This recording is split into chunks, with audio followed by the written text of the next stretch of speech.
El Ministerio Conéctate a Jesús y Clases Privadas TISU presentan Ezequiel 21, la espada de Dios.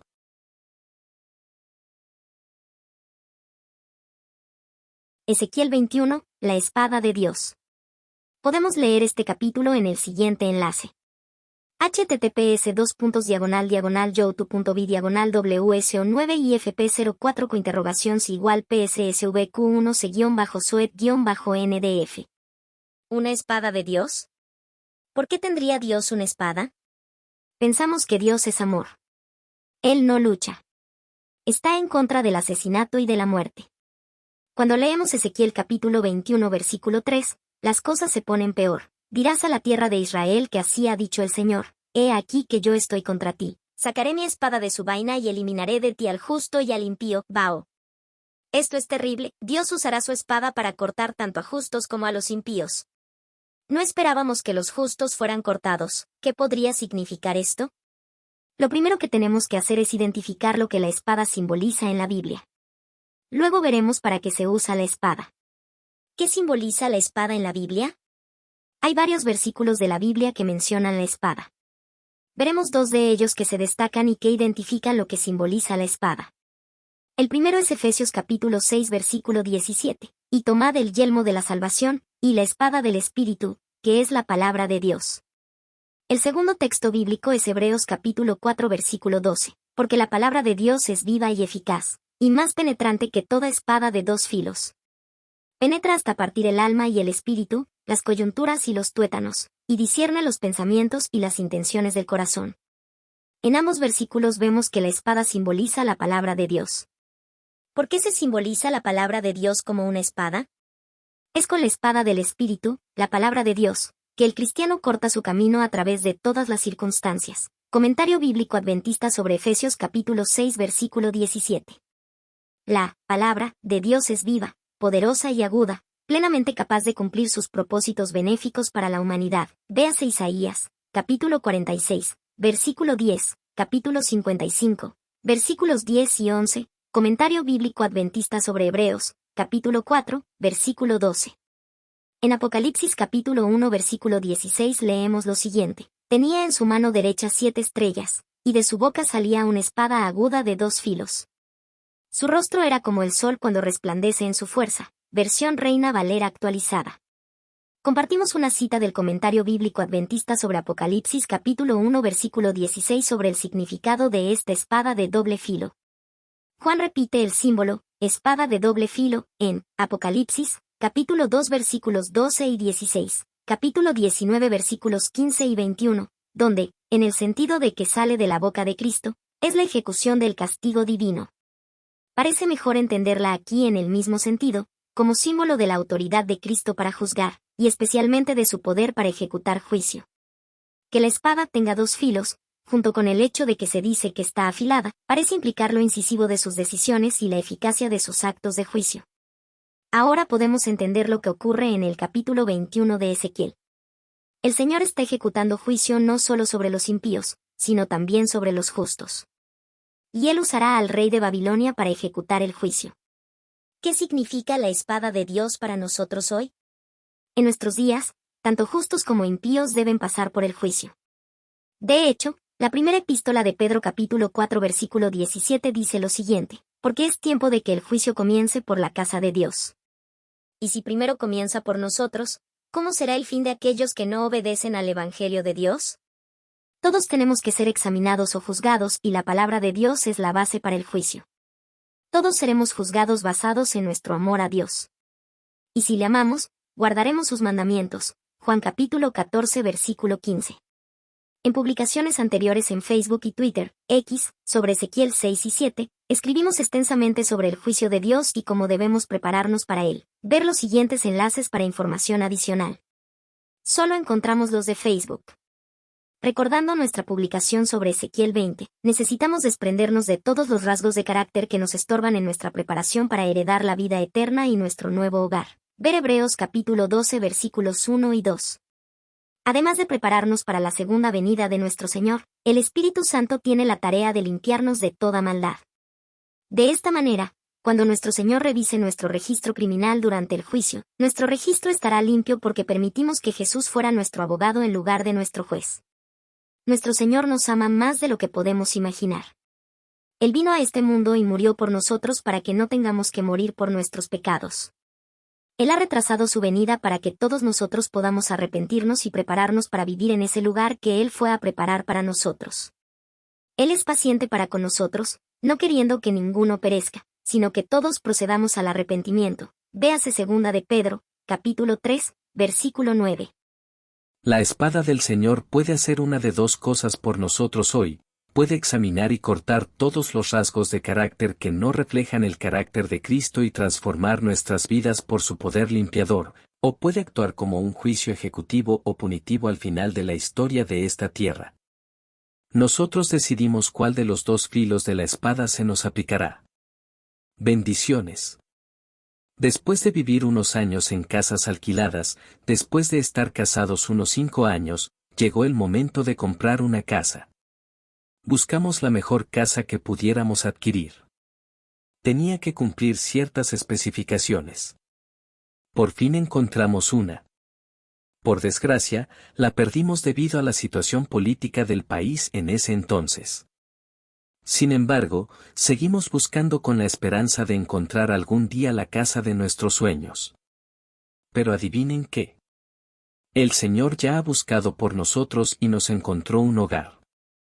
En Ezequiel capítulo 20 verso 6 el Señor declara que Él buscó para nosotros una tierra que fluye leche y miel, la cual es la más hermosa de todas las tierras. Usted puede decir que esa es la descripción de la tierra prometida para los israelitas. Sí, lo es. Sin embargo, cuando actualizamos la promesa, encontraremos que Jesús nos dio la promesa en Juan capítulo 14 versículos 1 al 3, no se turbe el corazón de ustedes. Creen en Dios, crean también en mí.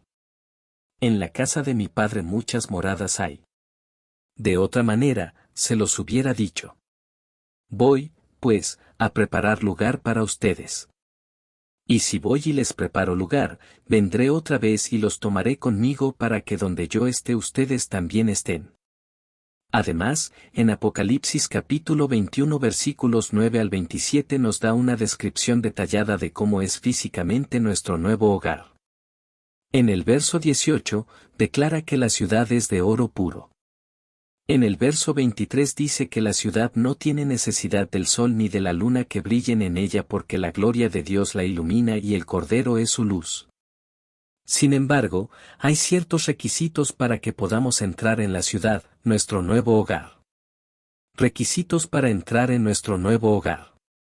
Apocalipsis capítulo 21 versículo 27 establece los dos requisitos básicos para entrar en la ciudad, el nuevo hogar que el Señor ha ido a preparar para nosotros. Jamás entrará en ella cosa impura o que hace abominación y mentira, sino solamente los que están inscritos en el libro de la vida del Cordero.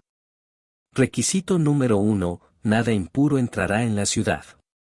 El versículo 27 dice que jamás entrará en ella nada que sea impuro o hace abominación o mentira. Esto significa que para que entremos en la ciudad debemos ser puros como Dios es puro. Con razón Ezequiel capítulo 20 versículo 7 declara lo siguiente: cada uno eche de sí las abominaciones de delante de sus ojos, y no os contaminéis con los ídolos de Egipto. Yo soy Jehová vuestro Dios. Mientras fuimos esclavos del pecado, como los israelitas lo fueron en Egipto, adoptamos un estilo de vida que es una abominación a Cristo. Adorábamos ídolos, comíamos cualquier tipo de comida incluso las que eran inmundas, y practicábamos rituales hasta el punto de que el Señor nos llamó inmundos. Ezequiel capítulo 20 versículo 26, versión Reina Valera actualizada. El Señor nos dice en la primera epístola de Juan capítulo 1 versículo 9 que si confesamos nuestros pecados, Él es fiel y justo para perdonar nuestros pecados, y limpiarnos de toda maldad. Necesitamos ser purificados de nuestros pecados antes de que podamos entrar en nuestro nuevo hogar. Requisito número 2, nuestros nombres necesitan estar en el libro de la vida. Nuestros nombres necesitan estar en la escritura de la casa. Solo aquellos cuyo nombre esté escrito en el libro de la vida del Cordero entrarán a la ciudad. ¿Cómo podemos inscribir nuestros nombres en el libro de la vida? Es fácil, pero al mismo tiempo difícil. Según el Evangelio de Juan, capítulo 3, versículo 3, solo los que han nacido de nuevo pueden ver el reino de Dios. Y el versículo 5 del mismo libro afirma que, a menos que nazcamos de agua y del Espíritu, no entraremos en el reino de Dios. ¿Qué significa nacer de nuevo del agua y del Espíritu? ¿Qué significa nacer de nuevo del agua? En pocas palabras, nacer de nuevo del agua es ser bautizado como Jesús fue bautizado, por inmersión. Leemos la siguiente cita del devocional La fe por la cual vivo, nacidos del agua y del Espíritu, 19 de mayo.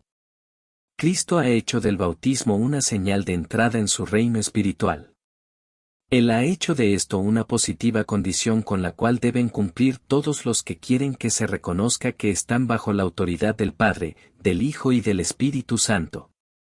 Los que son bautizados en el triple nombre del Padre, del Hijo y del Espíritu Santo, en el momento de entrar en la vida cristiana, declaran públicamente que han abandonado el servicio de Satanás y han llegado a ser miembros de la familia real, hijos del Rey Celestial. Han obedecido el mandamiento, salid de en medio de ellos y apartaos. https://m.eguritins.org/m.book/1753.1040 Cuando nos bautizamos, renunciamos a ser hijos de Satanás para convertirnos en hijos de Dios. En la primera epístola de Juan capítulo 5 versículo 1 leemos lo siguiente: todo aquel que cree que Jesús es el Cristo es nacido de Dios.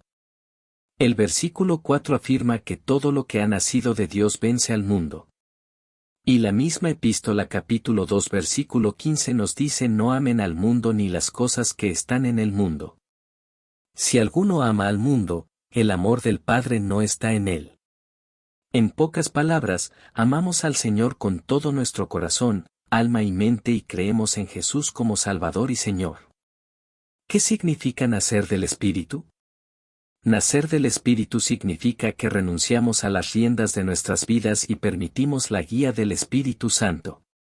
El libro de Romanos capítulo 8 versículo 14 dice lo siguiente: porque todos los que son guiados por el Espíritu de Dios, estos son hijos de Dios. Leemos una cita del devocional Recibiréis poder, nacidos de nuevo, 1 de febrero. Dijo Jesús: el que no naciere de nuevo, no puede ver el reino de Dios. El que no naciere del agua y del Espíritu, no puede entrar en el reino de Dios. Lo que es nacido de la carne, carne es, y lo que es nacido del Espíritu, Espíritu es. Juan capítulo 3 versículos 3 al 6. Para entrar a su reino Cristo no reconoce como necesaria la pertenencia a ninguna casta, color o nivel social. La admisión no depende de la riqueza o de la superioridad del linaje. Todos los que nacen del Espíritu son súbditos. Es el carácter espiritual lo que Cristo valora. Su reino no es de este mundo, y sus súbditos son los que participan de la naturaleza divina, habiendo huido de la corrupción que hay en el mundo a causa de la concupiscencia, segunda de Pedro, capítulo 1, versículo 4. Y esta gracia les es dada por Dios. Cristo no encuentra a sus súbditos ya preparados para su reino, los hace aptos mediante su poder divino. Jesús es la luz de la vida e infunde su espíritu a los que se dejan atraer con su poder invisible. Al rechazar su servidumbre al pecado, y al entrar en la atmósfera espiritual, pueden captar que han sido el pasatiempo de las tentaciones de Satanás, que han estado bajo su dominio, y que felizmente lograron quebrar el yugo de la concupiscencia de la carne. Satanás hace lo imposible para retenerlos. Los asalta con muchas tentaciones, pero el Espíritu actúa con el propósito de renovar la imagen que Dios creó en ellos. https://m.eguritins.org/book/1772.2418241. Solo tenemos una vida para vivir. Usemos el tiempo sabiamente permitiendo que el Espíritu Santo nos limpie de toda maldad y nos prepare para nuestro nuevo hogar. Bendiciones.